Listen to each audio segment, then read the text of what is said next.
सबको जय मसीह की। और आज हम देखने वाले हैं कि किस तरीके से याजक लोग, पुरोहित लोग इज़राइल को आशीष वचन बोला करते थे। गिनती की किताब उसका 6 अध्याय उसका हम देखने वाले 24, 25 और 26 तीन आयतों को देख रहे हैं।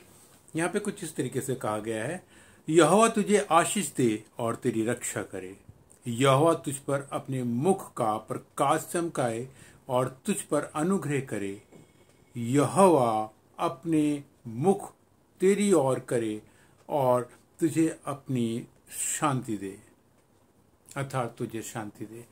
तो हम इन तीन वचनों को देखने वाले हैं और इसमें परमेश्वर बताना मांग रहा है, क्योंकि इसके 22 पद में लिखा है, गिनती के 6 के 22 में लिखा है, फिर यहोवा ने मूसा से कहा, हारून और उसके पुत्रों से ये कह, तुम इज़राइलियों को इस प्रकार आशीर्वाद देना, उनसे कहना और ये कि यहोवा तुझे आशीष दे।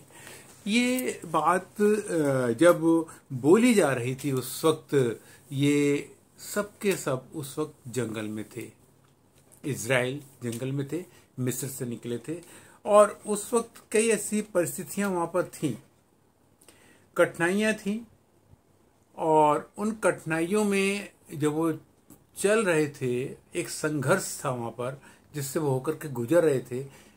परमेश्वर समय समय पर मूसा के द्वारा बात करता था और मूसा हारून और उसके पुत्रों के द्वारा इज़राइलियों के लिए आदेश देता था कि वो इस तरीके से परमेश्वर के कलाम को, उसके वचन को बोलें और उनको आशीर्वाद दें, उनको आशीष मिले, ताकि उनके अंदर कोई भी ऐसी चीज जो उन्हें ये एहसास दिलाए कि हम असहाय हैं, हम मिस्र से जब निकल कर आ गए हैं यहाँ पर, तो अब हमारा क्या होगा और हम किस ओर जा रहे हैं। बहुत सारी बातें, कई बार मन टूट जाता है सफर के अंदर।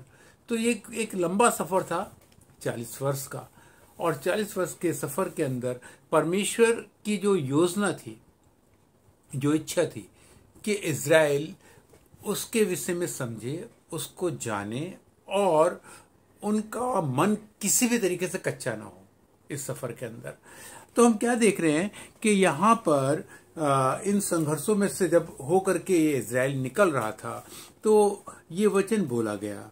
मैं फिर से पढ़ रहा हूँ, जैसे कि इसका 24 में लिखा है, 6 अध्याय, गिनती की किताब उसका 6 अध्याय उसके 24 पद में लिखा है, यहोवा तुझे आशीष दे और तेरी रक्षा करे। ये बात उनके मन में जब कभी आती थी और उन्हें असहाय सा महसूस कराती थी, तो वो परमेश्वर के वचन से लोगों के ऊपर आशीष वचन दिया करते थे। परमेश्वर लोगों के हृदय को जांच लेता था, उनके अंदर क्या चल रहा है उसको समझ जाता था और उनको इस तरीके से आशीष, इस तरीके से आशीर्वाद देता था कि घबराओ मत, मैं तुम्हारे साथ हूं। फिर वो कहता था कि और तेरी रक्षा करे। कौन? यहोवा। मतलब कि तुम्हारा जो हृदय है, इस संसार की और इस जंगल के अंदर जो चीज तुम्हें नजर आ रही है, उसमें से किसी भी ऐसी वस्तु पे, ऐसी चीज पर तुम्हारा ऐसा ध्यान केंद्रित ना हो कि तुम इस बात पर विचार करो कि यही सब कुछ है, परंतु परमेश्वर यहोवा तुम्हारे लिए सुरक्षा है, तुम्हारे लिए रक्षा है। और यहाँ पर जंगल में कोई भी जानवर, कोई भी ऐसी वस्तु, कोई भी ऐसी चीज तुम्हें परेशान नहीं कर सकती, तुम्हें हानि नहीं पहुंचा सकती, क्योंकि तुम यहोवा की निगरानी में चल रहे हो। और उसके बाद 25 में कहता है, यहोवा तुझ पर अपने मुख का प्रकाश चमकाए और तुझ पर अनुग्रह करे। ये जो बात है बड़ी खास बात है कि यहोवा तुझ पर अपने मुख का प्रकाश चमकाए। परमेश्वर के मुख का प्रकाश हम देखते हैं परमेश्वर के कलाम के अंदर। और 119 भजन संहिता 119 उसका 135 वहां पर भी लिखा है, वहां पर कहता है, अपने दास पर अपने मुख का प्रकाश चमका दे और अपनी विधियां मुझे सिखा। तो परमेश्वर जब कभी अपने मुख का प्रकाश उनके ऊपर डालता था तो वो उन विधियों को, उन बातों को जो परमेश्वर चाहता है, जिसको हमें अपनी जिंदगी में, अपने जीवन में करना है, इस सफर के अंदर उसे कर सकें। यहां पर वो कह रहा है कि मुझे विधियां सिखा, मतलब अपनी विधियां मुझे सिखा। हम परमेश्वर की विधियों को जब जब अपनी समझ से लेकर चलते हैं, अपने तौर तरीके से उसको करते हैं उन विधियों को, तो हम ठोकर खाते हैं, हम गिरते हैं, हम परेशानियों में जाते हैं।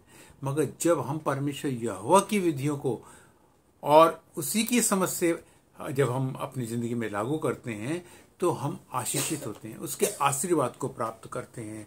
और इस यहाँ पर लिखा है भजन संहिता 67 उसके 1 के अंदर लिखा है, परमेश्वर हम पर अनुग्रह करे, हमको आशीष दे, वे हम पर अपने मुख का प्रकाश चमकाए। यहाँ भी इस बात पर जोर दिया जा रहा है, अनुग्रह मांगा जा रहा है, आशीष मांगी जा रही है, और प्रकाश अपने मुख का, यानी कि यहोवा का मुख का प्रकाश जिसके ऊपर चमकता है, उसके जीवन के अंदर क्या क्या आ जाता है? अनुग्रह आ जाता है, परमेश्वर का ग्रेस परमेश्वर का होता है, उसका आशीर्वाद उसको चारों ओर से घेर लेता है, आगे पीछे पूरी तरफ से उसको घेर लेता है। और उसका जो प्रकाश होता है, उसके प्रकाश के उस तेज से हर एक दुष्ट की युक्ति, हर एक चाल दूर भागती है। क्यों? क्योंकि उसके प्रकाश के अंदर एक आग है, एक ऐसी किरण है जो शुद्धता के साथ, पवित्रता के साथ, और जहां भी उसका दास, जहां भी उसका जन खड़ा होता है, वो जितनी भी गतिविधि वहां पर दुष्ट की है, अशुद्धता की है, वो सब की सब नाश हो जाती है, वहां से दूर हो जाती है, साफ हो जाती है। ये है। तो ये मुख का प्रकाश क्या करता है? उन सारी बातों को उंडेल देता है। डैनियल ने भी बोला इस बात के लिए, और 9 के उसके 17 में लिखा है, डैनियल की किताब, वहां पे कहता है, हे हमारे परमेश्वर, अपने दास की प्रार्थना और गिड़गिड़ाहट सुनकर अपने उजड़े हुए पवित्र स्थान पर अपने मुख का प्रकाश चमका। हे प्रभु, अपने नाम के निमित्त ये कर। तो यहां भी डैनियल क्या कर रहा है? यहां पर परमेश्वर का कलाम क्या बता रहा है कि एक गिड़गिड़ाहट के साथ वो उस मुख के प्रकाश को मांग रहा है। आज मनुष्य को उसके मुख के प्रकाश की आवश्यकता है, परमेश्वर के मुख के प्रकाश की आवश्यकता है, ताकि परमेश्वर का जन उस सामर्थ के साथ भर जाए। मगर परमेश्वर यहाँ पर जब इन बातों को उनको देता था, तो वो वाकई में वो सामर्थ के साथ बड़े बड़े कार्य करते थे। पवित्र शास्त्र बाइबल बताता है कि डैनियल ने एक ऐसे स्थान पर, जहां पर वो गुलामी में, मगर बहुत आनंद के साथ वो समय गुजारा उसने। उसको बहुत सी बातों के ऊपर प्रधान बना दिया गया। क्यों? क्योंकि राजा ने भी इस बात को जान लिया था कि इसके अंदर एक उत्तम आत्मा वास करता है। हम देखते हैं इसका आगे, इसका 26 आयत, यहाँ पर गिनती उसका 6 और उसकी 26 आयत में लिखा है, यहोवा अपने मुख तेरी ओर करे और तुझे शांति दे।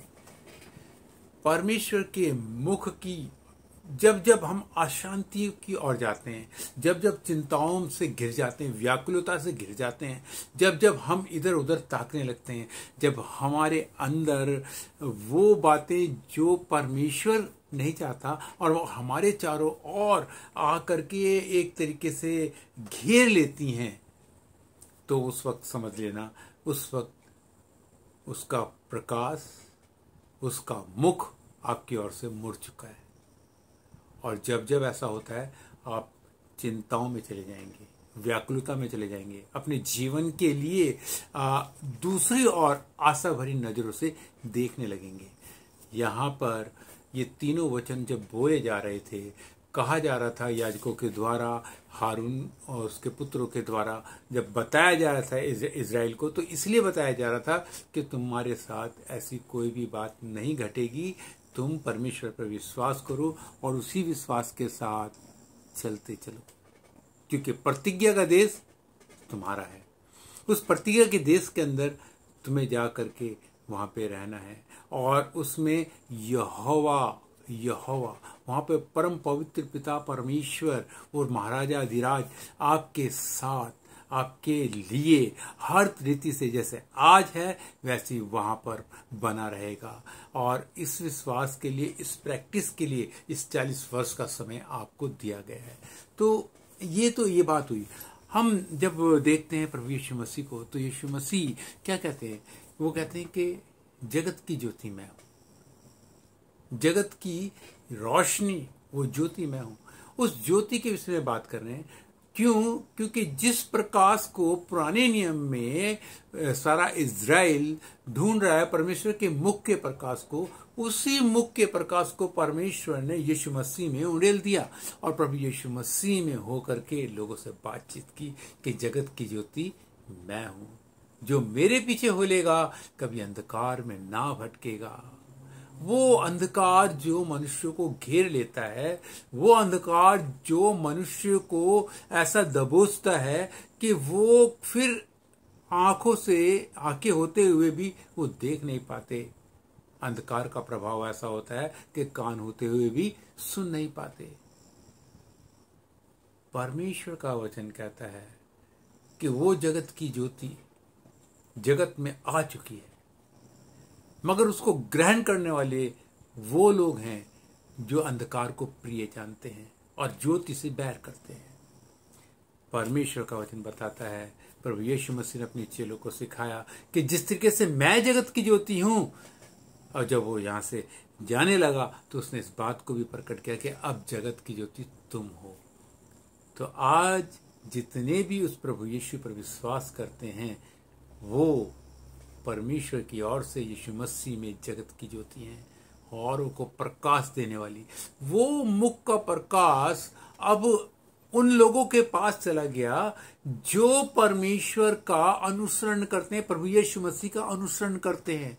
पवित्र आत्मा उनके द्वारा बात करने लगा, और वो अन्य जातियों में चला आया। वो इज़राइल से निकल के आज पूरे संसार के अंदर वो मुख का प्रकाश फैल रहा है, और जो उसे ग्रहण करता है वो उसकी आशीष को, उसकी शांति को प्राप्त करता है। जैसे कि यहाँ पे 26 में पढ़ा, और वो कहता है यहाँ पे 26 के अंदर कि यहोवा अपने मुख तेरी ओर करे और तुझे शांति दे।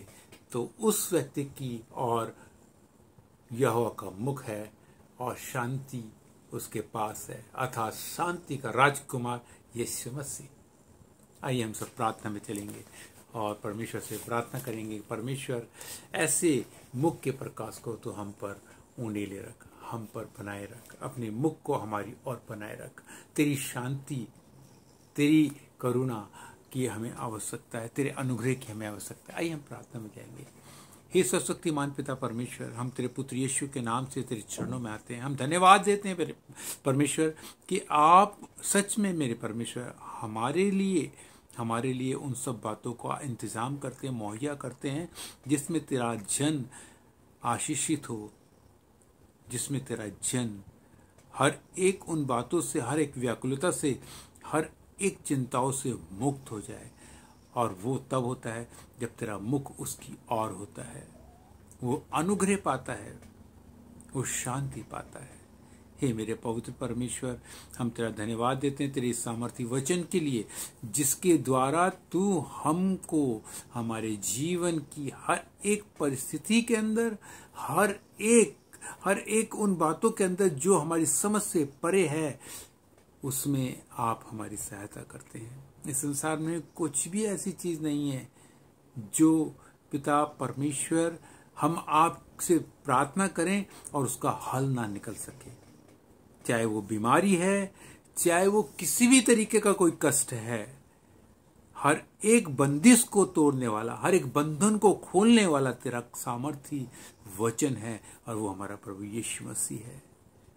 उस सत्य वचन से तू हमें नवाज दे मेरे पिता, और जो वचन हम पढ़ रहे हैं उस पर तेरी बड़ी करुणा, तेरी दया हो जो सदा की है, और जितने भी सुनने वाले हैं मेरे परमेश्वर, सब पर तेरी दया हो, यीशु नासरी के जलाली नाम में, आमीन।